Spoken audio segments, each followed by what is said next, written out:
afternoon. Welcome to the Heart of the Witch's Path podcast. I'm one of your co-hosts, Helen. I'm Kathy. And we are coming to you today from the den of solitude, we'll call it. Okay. This is where all the magic happens, where Kathy and I do all of our crazy things. They seem to happen right here in the den. We make it happen. So today we're coming to you with our second podcast, episode number 101. And today we are going to be talking about Imbolc. Imbolc is coming just around the corner here. And before we really get into anything, we have to explain that both Kathy and I are getting over a cold / crud, whatever it is that's going around the mid-Michigan area, which is where we live, cold mid-Michigan area. So our voices may sound a little hoarse, congested. You may hear us, drinking a little bit more today. Coughing. So bear with us, and hopefully the next time we record, it won't be an issue. Yeah. So Imbolc. Imbolc. We're talking about Imbolc today, which is the Midwinter Festival of Lights. At Imbolc, spring lies within sight, the earth quickens, the milk of the ewes flows, and the seed is prepared for sowing. Now does Grandmother Crone place the infant god of light in the arms of the mother, relinquishing her hold on the child of the new year.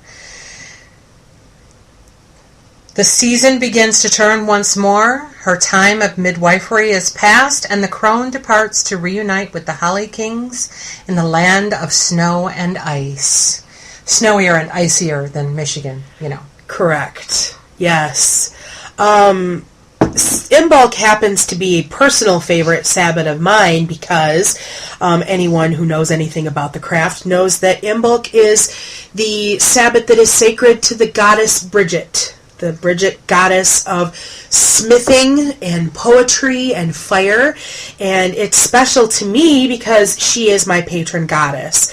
And I am thrilled to once again be leading the ritual for our coven this year. So I love doing Bridget, and she's an immensely important ally that I have in my group of allies that I work with. So Kathy and I decided when we decided to do a podcast that we wanted to try to highlight on some things and have some topics that we touch on each time. Thank you, yes. One of which is correspondences. Yes, so we thought we would cover some correspondences that are good for use during Imbolc.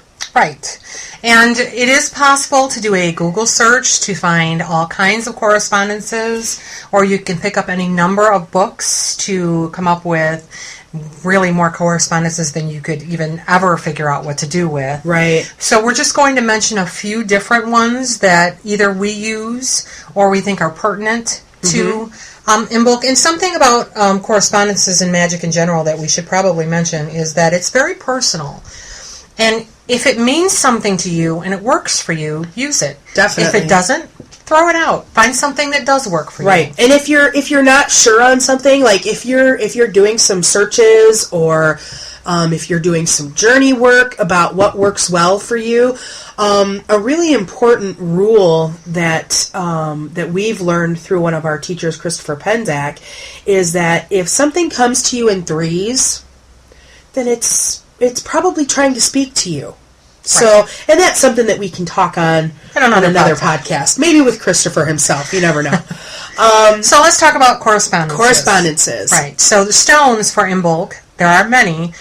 I'm just going to mention 3. So clear quartz, amethyst, and turquoise. Yes.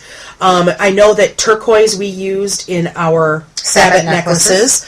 And I think amethyst would be another great stone because that's a February birthstone. Right. So any of those would be great for Imbolc. What about colors? Colors, white, orange, red, and yellow. Those are all really great colors to use for like your altar cloth, for candles and things like that. For clothing, definitely. And that's all about, the returning of the sun to the earth. Which then segues into the symbols of Imbolc.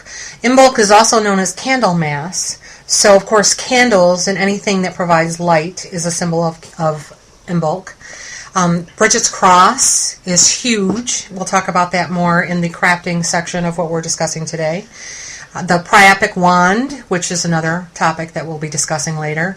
Sheep, of course, because this is the time when the female sheep come into their milk. Mm-hmm. And again, there are many, many other ones. Imbolc is also associated with Groundhog's Day. So groundhog is another symbol. Mm-hmm. Definitely. And when it comes to gods and goddesses that are associated with Imbolc, we've already talked about Bridget, that the Sabbat has a lot to do centrifugally on her. But any maiden goddess you can choose to incorporate in your ritual. And also Inanna. This is a day sacred for her as well. As far as gods are concerned, any vegetation gods such as Dumuzi and Adonis are good for this. There's also Wayland, who is the god of the forge, and Bridget's, what's the word? Consort. Consort, thank you. Consort. Yes, that's who we personally call upon. Right, for our Imbolc ritual. Now, one thing that I know we always, as Mystics of Realor, which is our coven, we're big into incense, and we like to make sure that we're using the right incense for the right ritual and things of that nature. So incense, this is the final correspondence that we're going to talk about today. If you wanted to use a straight up incense that you go out and buy, myrrh is really good for Imbolc, so is vanilla or dragon's blood. You can also use cinnamon or basil. Now, if you're into making your own incense, I do have an incense recipe that I will include in the description box or in the blog post, depending on where you're getting to this podcast. So I will list that there. And if you're into creating your own incense, then I've found that it works really well to have a charge incantation for your incense. So that's something that you can do some research on, write your own, use your own power words, and put that in your book of shadows, and that's something that you can come back to year after year when making incense for Imbolc. So that's definitely something to look into. Now, next we want to talk about crafts. Crafts are kind of important when it comes to Imbolc. We have several crafts that we use and have used for Imbolc. We should probably say that we try to do a craft for every Sabbat. But these are different because you have to, for our ritual, we've made them specifically for our ritual and we use them from year to year.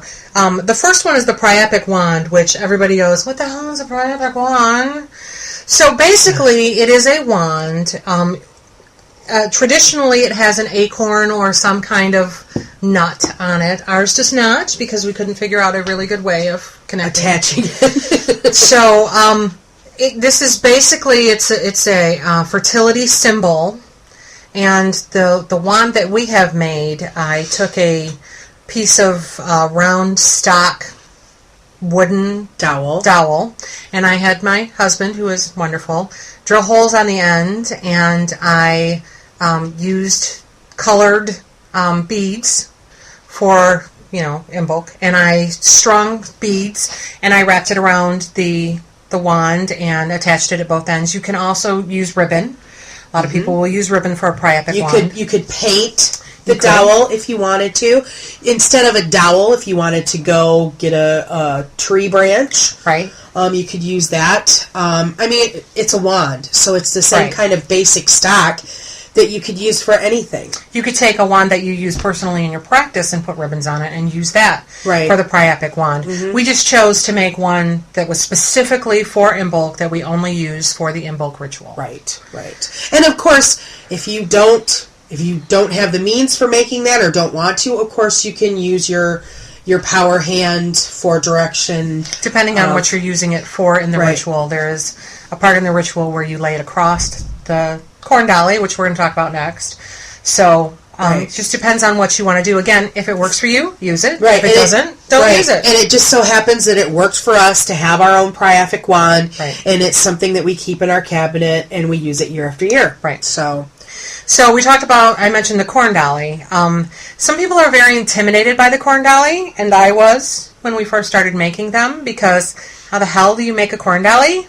Well, YouTube is a beautiful thing, and they're actually not that hard to make. You can buy the corn husks at a grocery store, which is what we did. And because we have another ritual where we burn corn dollies, so we make them out of the husks that you buy at the grocery store, and just a little bit of thread, and it's not that hard to make. You can do them very elaborate if you choose to, or you can make it very simple. Right. Something else that you can do, I am a big believer in using what you have. And if you would like to use a different symbol for the goddess Bridget, we have this beautiful thing in the toy section called a Barbie. And we have used Barbie before. Yes. Any kind of human-shaped item like that is a very good puppet when it comes to doing magic. Definitely. And so you can use a Barbie for Bridget, and you could use a Barbie bed for the Bridget's bed, which I think we do still use a Barbie bed for Bridget's bed. Yes. But we have a lot of, we won't get into that. That's a whole other podcast. That's a whole other thing. So if you if you feel intimidated by the corn dolly, use a doll. Right. Use an actual doll, and it doesn't have to be a Barbie. It could be an American Girl doll, or it could be any other doll. It could be a porcelain doll. It could be. It could be any, a baby doll, whatever. Right. So that's an idea with the corn dolly. But again, they're very easy to make, and there are instructions out there on the internet that are very easy to follow. Right. The craft that we actually do in our coven for Imbolc is we do a Bridget guidance candle. And what we do is each of the coven members will bring a new white candle, and we will inscribe it at a certain, we come to a certain point in the ritual, and we decorate our candle. We will put, if there's something specific that you're seeking guidance for, and you did your homework before, and there's a sigil that you want to put into your candle, you can carve things, you can write out what you're looking for, whether you're seeking healing or whatever, and craft stores have all kinds of items that you can put on candles to make them pretty. You can bling them up. You can use ribbon. The thing is that you have to be careful when you actually burn the candle. Right. That whatever you're using doesn't catch fire, because that would be bad. Right. That would be troublesome. So another thing that we have made previously for ritual is a crown of lights.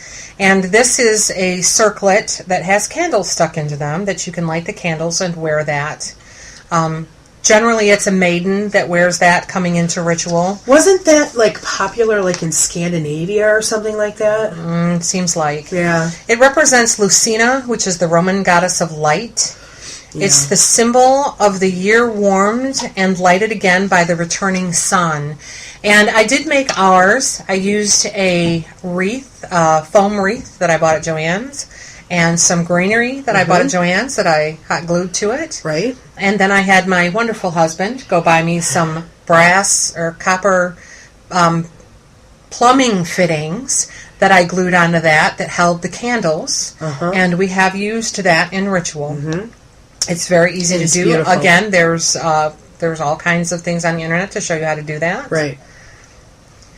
Of course, the Bridget's Cross is a craft that you might want to choose to do for Imbolc or during your Imbolc ritual. And that, I think, the most basic. I don't think we've ever actually made them. We haven't, but I remember making them in school. With popsicle sticks and yarn. Popsicle sticks, yarn. You can use dowels or whatever. Right. And I believe there's a book called Sabbat Entertaining by Willow Polson, and there are instructions This is a great book that talks about each Sabbat, and she lists crafts, and she lists a meal and stuff like that for each of them. So there's some... I'm pretty sure there's also instructions for that in the Candlemas Feast of Flames book by Amber K. and Azrael Aaron K. I'm not sure I'm pronouncing that correctly. Yeah, something like that. Mm-hmm. And the Candlemas book is actually part of a series of books that Llewellyn put out quite a few years ago. There's a book for each Sabbat, and if you don't have those 8 books, I would highly recommend them because they're fantastic books. I know Dorothy Morrison did one. Some really well-noted authors in the New Age community wrote some of these books with great historical information, craft information, and stuff like food information. Just everything you can think of. Just amazing font of information. So we wanted to. I'll list in the description box too both these 2 books, and I'll link to Amazon where you can purchase them if you would like. But anyhow, so we were talking about Bridget's Cross. That's you can find lessons on how to make those really easy. And then the last craft that we wanted to talk about was the bride's bed. We've done different things for this. We've taken a basket, bread basket, put a towel in it. Right. We've used Barbie furniture. Right. You know, it's just how you can how use a fancy pillow. you want to get. You can use a pillow. It's just, again, it's what speaks to you. Definitely. What you have on hand. Right. You know, if you've got kids who are, that age and has the Barbie furniture, use the Barbie furniture, Right. If you don't, if you have a basket, just fold up a towel in it. And stick it in. It's just whatever speaks to you, whatever you have on hand. There's no reason to go out and spend hundreds and hundreds of dollars on items for ritual. You can use what you have. That's what people did for hundreds and hundreds of years. Exactly. So moving along, we want to talk a little bit about our ritual and how we celebrate Imbolc. One thing that we want to preface before talking about ritual is you want to make sure that you prepare yourself, both your personal body, your mind and soul, and your space for ritual. And that's a whole other subject that we'll talk about later. We'll have to do a podcast on ritual behavior and etiquette and what you should do to prepare. And cleansing your space. Just know that you should cleanse your space, cleanse yourself, and make sure that you're not going to be interrupted. Make sure that you silence your phone. And, let everybody know that you're going to be busy before you start any kind of ritual or meditation or divination. Right. So our Imbolc ritual that we do as the Mystics of Real Lore. So something that we've always done for ritual, and, judge us if you must, but we have a ritual for every Sabbath and moon rituals, and what we have done is we have really gone out and stolen a lot of things from other people, from the internet, from poetry books, and not maliciously stolen, but and we've adjusted them and changed them to make them ours, because again, if it works for you, use it. So a lot of the things that we have in our rituals, we don't know where we got it from. We just grabbed it from somewhere. We changed it. It spoke to us. Yeah. However, this particular ritual, we do know where we got it from. We actually got it from the Candlemas Feast of Flames book that Amber K. and Azrael Aaron K. wrote.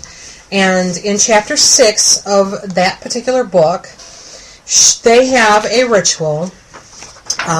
Again, there's no right ritual, there's no wrong ritual, but this particular one talks about the 3 faces of Bridget.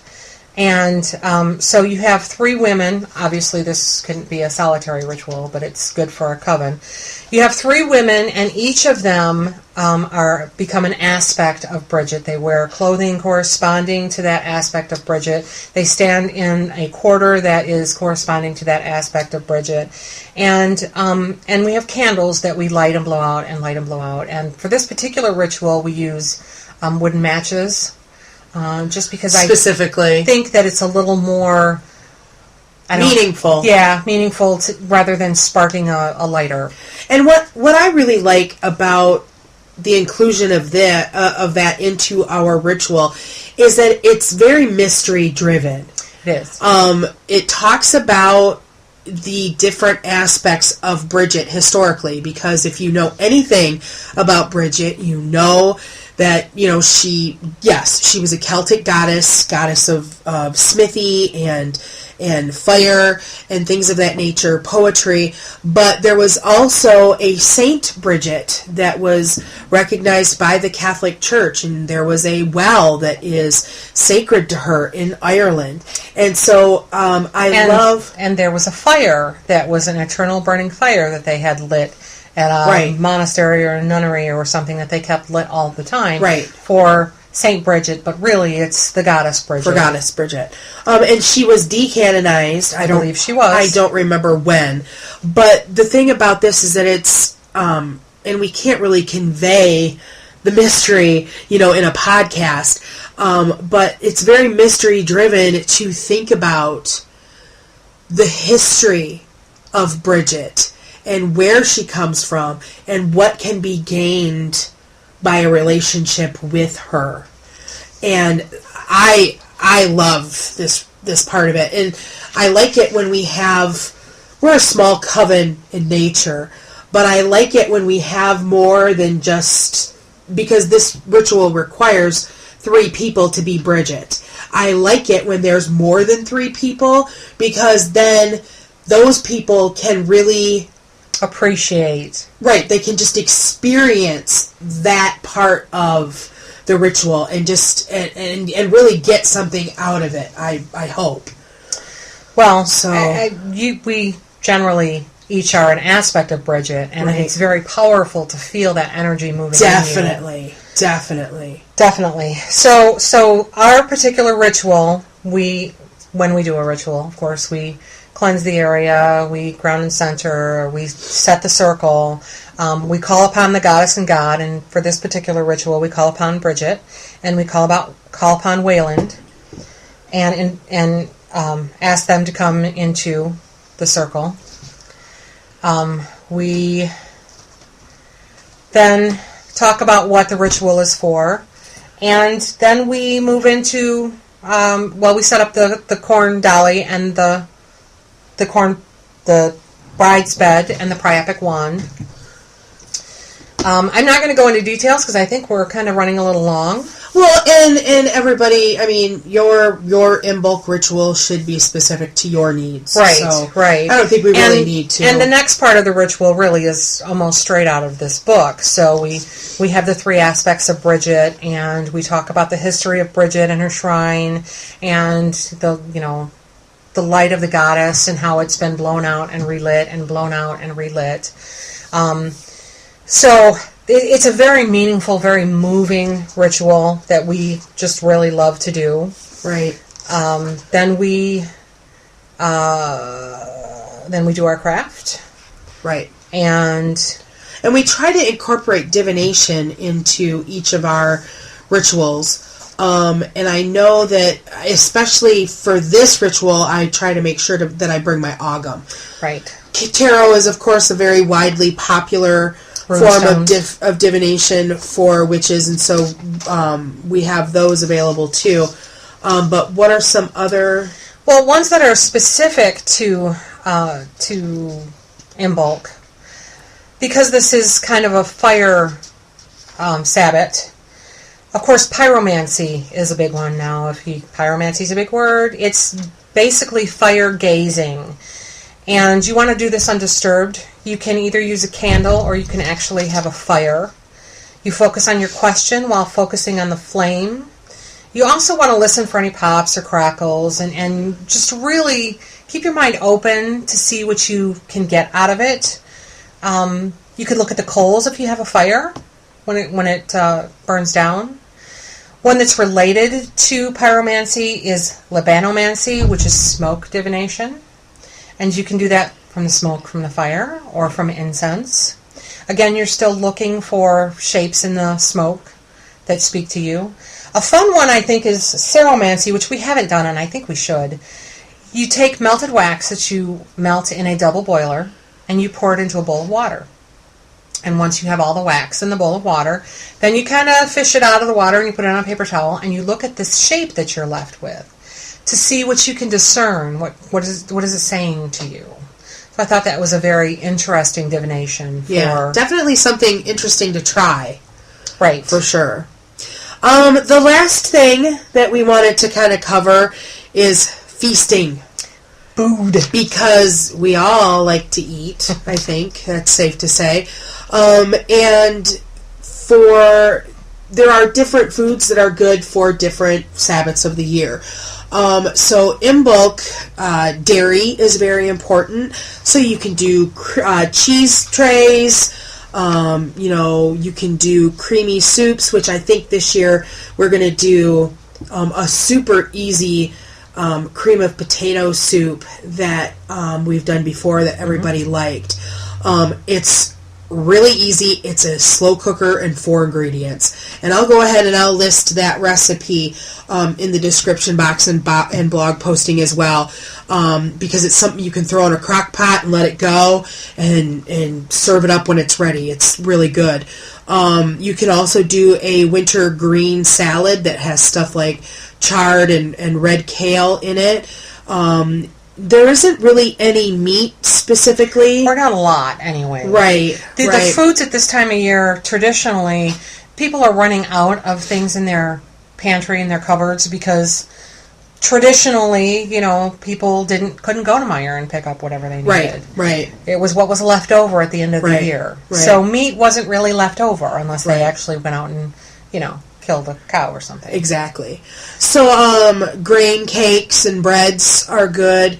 I also read somewhere that spicy foods are good for Imbolc. And I think a lot of that has to do with the fact of winter is wrapping up. So maybe by eating spicy foods, we can kind of kickstart spring to come a little faster. Bring the warmth back into our lives. Definitely. So that about wraps up our time for this edition. Well, one more thing that I wanted to mention is Imbolc is the time of cleansing. So that's where we get spring cleaning from. It's a good time to do a deep cleansing of your altar, of your home, just to get rid of all those negative energies that have been hanging around all winter. Definitely. I think that's it. Well, thank you for once again tuning in for another episode of Heart of the Witch's Path. My name again is Helen. And I'm Kathy. And thank you for tuning in and walking the path for a little while with us. Until next time, blessed be. Blessed be.